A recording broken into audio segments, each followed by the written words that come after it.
Hello.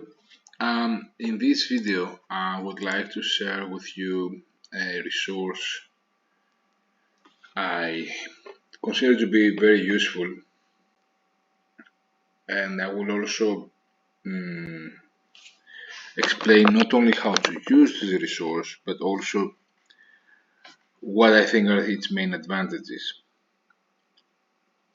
But beforehand, let me say, I apologize if there is any noise in the background. Unfortunately, I do not have much time, for making this video, so I occasionally have to deal with what it is. There might be some noise, maybe my sound is not great, but at least I'll make a video. So anyway, the resource I want to talk about today is called educaplay. I understand it's a Spanish company that made it. Here we go. Sorry for this. So as the as the very name of the website suggests, it's games for learning. I personally use this mostly for language games, like for Greek and for other languages, but it can also be used for any kind of learning game or quiz even you might want to create. And um, I can get to this later, but I think there are several advantages of it over other similar websites. Or for instance, Google Forms. Anyway, let me start from what I consider to be one of the main and most important advantages of this place, and it is the search. Not the search as such, but I'll show you what you can do with it. So you search for something, let's say in our case, Greek. Here, I wouldn't really care about these things here, the course, because to use this properly, it presupposes that the person um, who created the game correctly attributed the educational level. But the second problem you might have here is that very often you might want to use a Greek elementary school activity uh, for learning Greek as a foreign language. So I really don't bother very much with those. This, however, is more useful. Here in the drop down menu with the different games, one thing to look for instance, is quizzes, because often they're very nice. And also map quizzes in particular. Quizzes and map quizzes are quite different. Map quizzes because they include sound.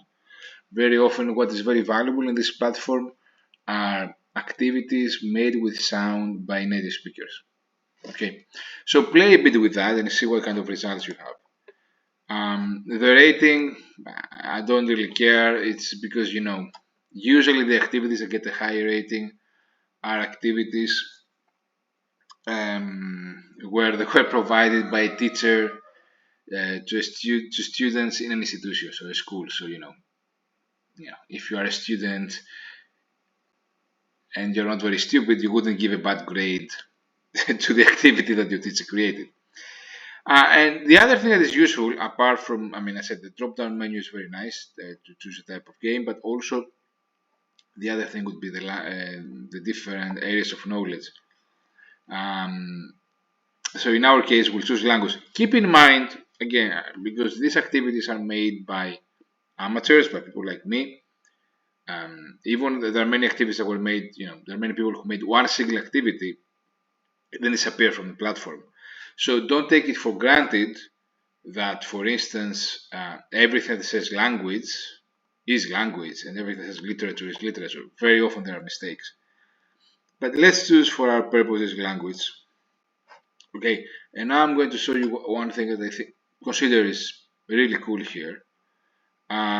So let's do something randomly, it doesn't really matter. Greek and Latin roots, 7th grade vocab. Now, what you can do here is you open the activity, and if you go here to edit, you can take this activity for yourself. Okay. Sorry for the music. This is an ad by the application. So now it doesn't let me do it because if you have the application, if you have a free subscription here, it only lets you create one activity per hour. Okay, but with any activity that is open, any activity that its owner has chosen to set in open, you can just go here, edit, and then take it as your own and change it and modify any way you like. Okay, if you want, you can also make it clear in the description of the activity that this activity originally was made by another person. If you feel this is the ethical thing to do, perfectly fine, do it. But what I'm really talking about here is educational value. This allows you, first of all, to save all the activities you consider worthwhile, and more importantly, even to modify them and improve them in the way you want. So, for instance, in my case, I'm now learning Vietnamese. I can take an activity created by a native speaker with very nice original audio, and then I might remove some words I think are not suited for me. I might add some material I think are suited for me, and end up with a really, really good activity. Okay, so this for me is a really great feature of this website. It lets you play around with the activities that are open. Now, let me also go quickly through other features of this place. If I go to my games here, I click on my games. Well, very obviously this shows me my own games, which, okay, now let me say some less positive thing about the website. It's pretty chaotic, so have this in mind. As I said before, anybody can create an activity here. Many activities are half finished or have been misnamed, or activities, that have been classified as mathematics but really are geography. You'll find these things all the time. And in my own activities, for instance, the problem I have encountered is that I've been using this place for many years. I have created hundreds, maybe even thousands of activities. I really don't know. There's no way to know here. You just have a drop down. I have to go down, down, down for many, many minutes to see all my activities here. So I don't know. And the only tool I have to find my old activities is to go through the search bar here. Okay, there used to be a feature that allowed you to make a playlist, but it was not very good, and they removed it. And probably they did the right thing. I can go through the different types and look for most recent or drafts or published. But really, if I have an activity from 2020 for learning Greek for Spanish speakers, well, good luck finding it. It's not easy to just go through the hundreds of different activities and find them. Anyway, keep in mind also, not just me, any other user on this platform, once you find somebody has good material, you should go to his or her page and look out for what is there to learn from. Then you have my challenges, which I understand. What you do with that is you can create a challenge, then share a pin with another user, and see who gets a better score. Since I mostly teach here or create activities for myself, I don't really care much about that. But maybe it's something you can use. Personally, when I want to share a game, the easiest way to do it, let me show you quickly. It's very easy. Obviously, you just copy paste the link. So you go here and you copy this link, or you can also do it through here, right? You just copy this. Um, Talking of which, this platform also allows you to integrate these games into Google Classroom and Microsoft Teams and LTI. I'm not sure what even is this, but after I doing that, it's really not something I consider particularly important. But it might be something you want to experiment with. Personally, I just care about creating the activities and using them. Okay, so my games, my challenges, my guests. Well, I haven't really done that. I don't really know how it works. I think it's a new feature. Again, not super important. The next one I'm going to show you is more important. It's my favorites. So I told you before, if you want to keep an activity and modify it, and use it for yourself extensively, the best thing is probably to just edit the activity. If, however, you just want to save it, you can do that. And let me show you quickly how you do that. If you go here to the main page, um, let's choose this one, whatever. Not mine. Let me not choose my own games.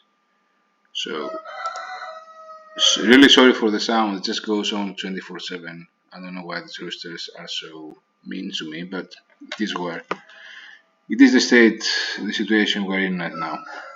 So let me just go to search. Actually, educaplay, my not my games. Yeah, search games here. Sorry, I was being stupid. So we find an activity here, whatever definitions review, um, and then save to favorites. That's it. If I click here, save to favorites, and then I go to my favorites. Here it is. I don't really care about this one, so I'm just going to delete it like this. Okay, very simple, very nice. Reports is not something I really use. I believe it's to keep some kind of track with your students. Haven't found it particularly useful. Inbox and notification, as you can see also from the messages I've got, are you rather useless. First position, whatever. Who cares? So this is in terms of how to um, use the platform as somebody who wants to find activities. Let me say a few quick things about the plans.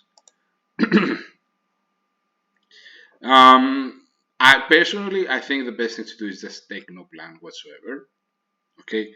Occasionally, sometimes for myself, I have taken in the past this advanced plan because it's very cheap, and if you use it a lot, it saves you from.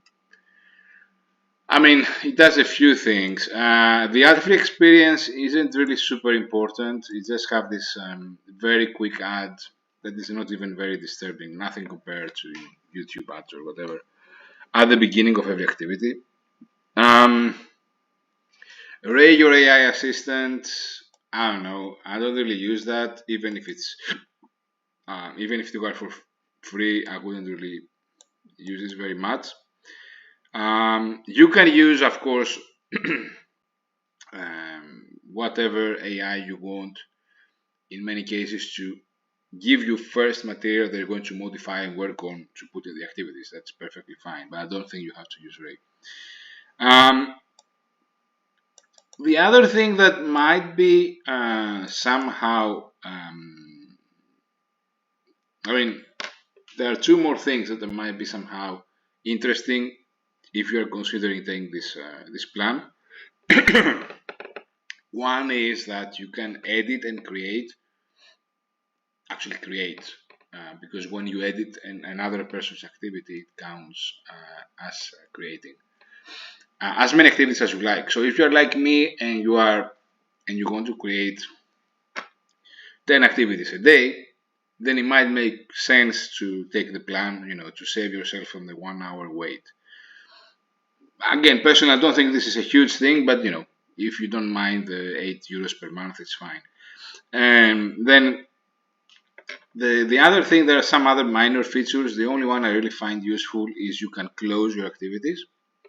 Now, why would you want to close your activities? One thing would be you don't want other people to take it. Okay, so what I showed you at the very beginning, the only way to stop other people from doing this to your own activities, if you want to do that, personally, I really don't care.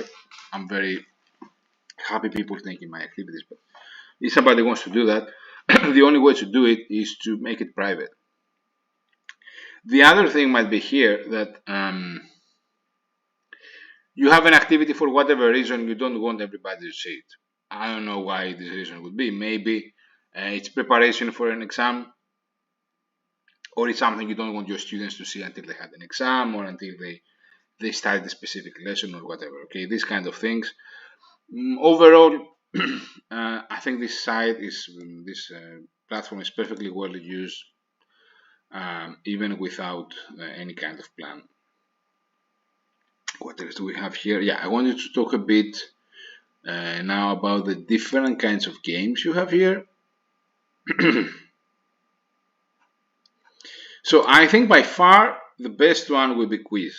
Okay, um, and you can do. I mean, as a student, you can make quizzes yourself to um, to learn things. In preparation for an exam, for instance. I mean, I think this is perfectly fine. So let's have a look at the quiz I recently made. Let's have this one, right? Philoglossia. This is based on a Greek language learning website. So let me just edit this. Okay, so sorry, I clicked on the So here, what do we have? I think the quiz is really good, and I said before, it compares pretty nicely to something like Google Forms. One thing I like in particular is that it gives you the ability to have a feedback, and you can choose. You see here, you have the feedback, and you can choose if you go to options here whether you want the feedback to appear after the student gives a wrong answer or at the very end of the test. That's really cool because what I've seen as a teacher and also with myself is that the moment you really want to know about something is the moment after you've answered wrong.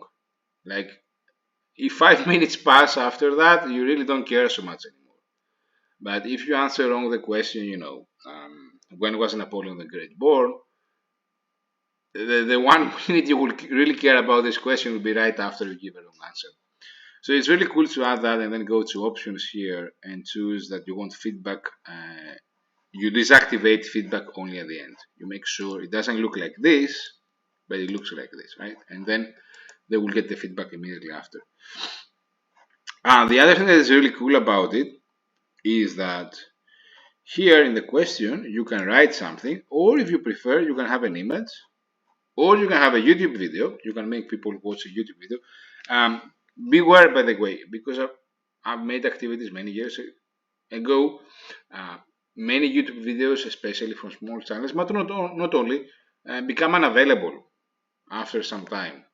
So if you plan to keep these activities in the long run, YouTube videos, I wouldn't mind adding a few questions about YouTube videos in the quiz, but keep in mind that if you build an entire activity around the YouTube video, it might turn out in a few months it might not exist anymore, right? Or, and that's really cool, you can record your own voice or even add an MP3 file. If you want to add a small segment of some audio file. So that's really cool. You can really choose what you want, and you have the same options, but not a YouTube video in the answers. So you can make people answer by choosing a flag, choosing a picture, choosing a sound. It's really nice. So this would be the quiz. And when it comes to the options, it gives you the ability to choose how many lives, how much time they have. You can define, for instance, if you have and that's something I like to do, is like you can you can create, you can keep adding questions to your quiz. So you can make a quiz with 100 questions eventually. I don't think I've ever gone so far, but I have quizzes, I'm pretty sure, with more than 50 questions anyway. And then say, well, I want every time somebody plays the quiz to ask him only 5 questions and have one live, or ask him 10 questions and have 3 lives, or whatever. It's really flexible with these things. In this case, an accent sensitive is to use. If okay, this is one thing I didn't show you. You can go here, and in the answer, you can choose the person to have a written answer. So uh, who was who became emperor of France in the 19th century, and you want the answer Napoleon, and then you can choose here whether it matters if you want the person to write Napoleon with uppercase or not. Okay. The other things, yeah, I mean, these things are things you can do if you pay for them. Yeah, so this public unlisted and just me, whatever. These are things you have to upgrade your plan, whatever. And I think there's something more I didn't show you. Let me have a quick look here. Yeah, you can add as many answers as you want. You can have feedback. Oh yeah, the other thing is that let me delete this because I'm not going to use it anyway. If I go to this one, I can choose if I want multiple selection. So I can ask somebody choose all the countries below that are in Africa. So maybe the correct answers are five. I give them 10 countries. They have to choose five. So that's pretty nice. Information, as I said before, is one of the things that don't really work so well. Uh, in part because I don't have much time for these activities. I spend like 10-15 minutes to start them, and then I add more stuff as time goes on. And most people are like me, so we don't really care about the description. It used to be the case that they force you to add tags and to have the educational level and all these things, but it was really not contributing much, I think, and I think it's a good thing they remove them. So let me show you a few more things here. So when it comes to the kind of games you have and what you can have, well, as I said before, there are a couple of things I haven't tried because I haven't had the time to try them, especially now with the limit of one activity per hour. I don't want to waste my one activity on something I'm not very sure about. Crossword is really cool. They do a good job with crossword. Let me show you quickly. I have a few crosswords. So if you go here, for instance, this is a Spanish one. Again, I did the same thing. I got to edit. Sorry. So it I mean, I haven't tried any other apps, so I cannot really compare. I'm not really saying it's worse or better than other apps, but it makes them crossword for you, and you can even regenerate it. At least it was the case when I made these crosswords. You could, if you say, I think, let me check. Yeah, is this the case or not? Yeah, yeah. You can say, I don't really like this crossword. Make a new one for me. So that's pretty nice. Now I did something wrong and it doesn't accept the activity anymore. Anyway, I have a look at it later. Whatever the problem with that is, it doesn't give me crossword now. Anyway, doesn't really matter. So this would be the crosswords. Let me go back to my games. So dialogue is not really great.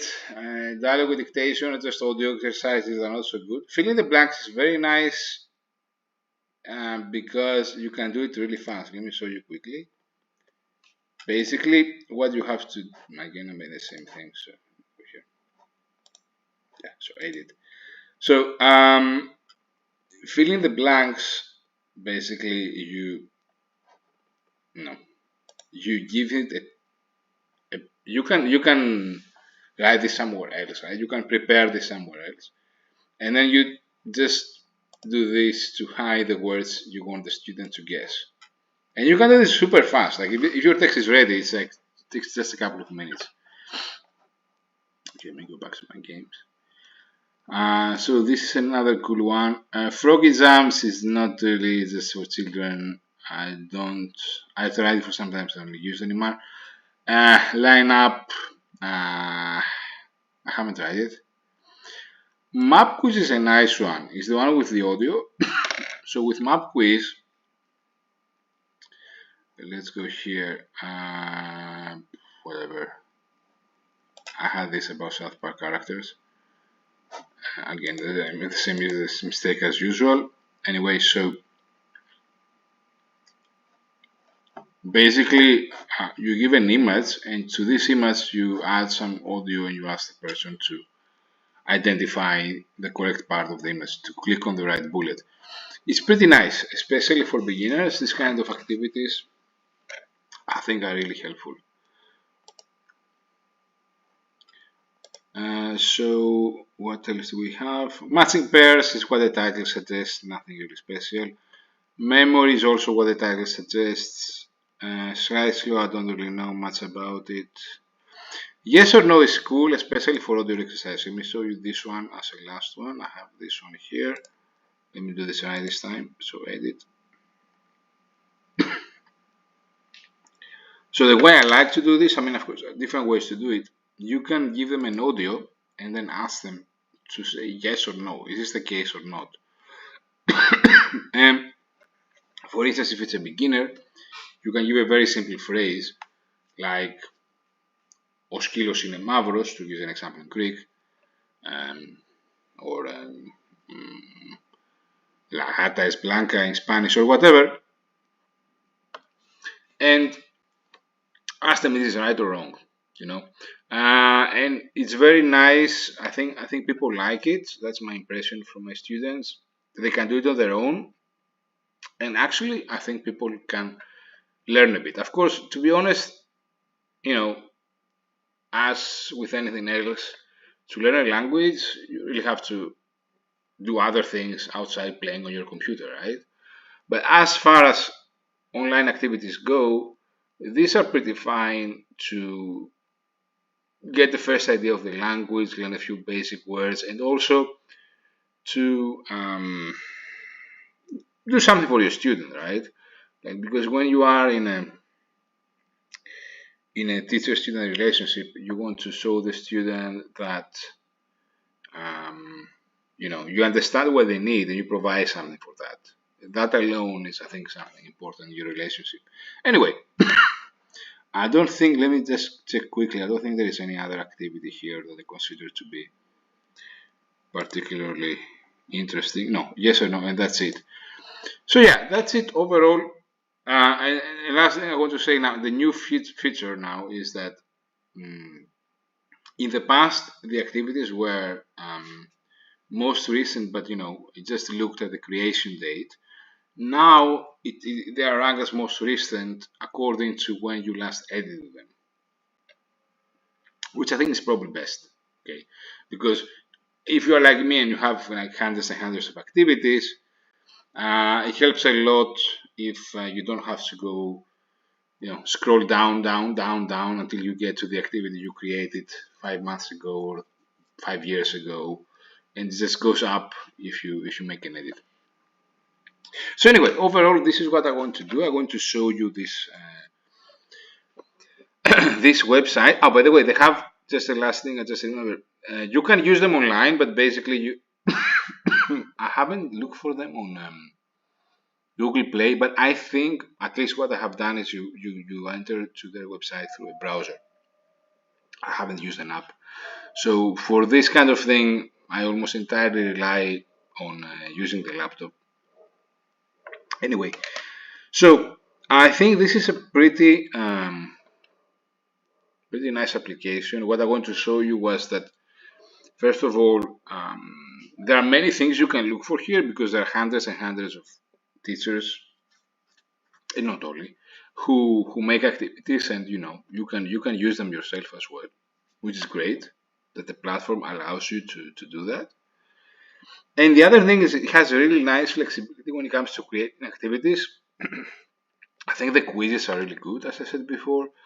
But they have other things, and these guys, my experience being on this platform for many, many years, is that they try to keep coming with new stuff. And, for instance, this yes or no, it was pretty good idea. So give it a try, and if you want this, you can also leave me a comment